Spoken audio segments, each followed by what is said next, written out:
My parents neglected me, so I built a life without them. Growing up, I was the invisible kid. My parents had two other children, my older brother and younger sister, and they were the stars of the family. My brother was the athlete who could do no wrong, and my sister was the baby who got away with everything.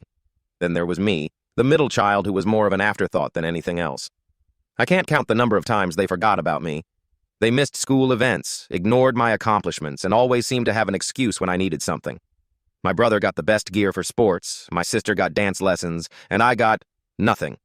When I turned 16, I asked for help getting my first car, and my dad laughed in my face, saying, "If you want it, work for it."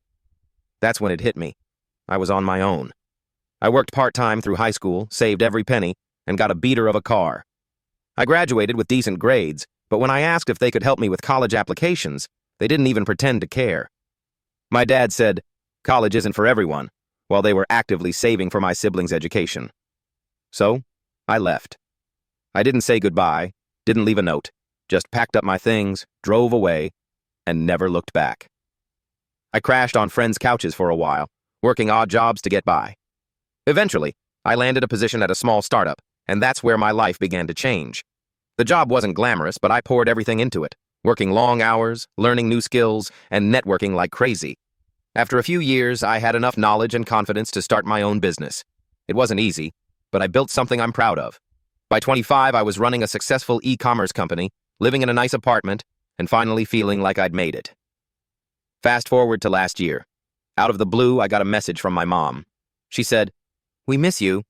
Can we talk?" I ignored it.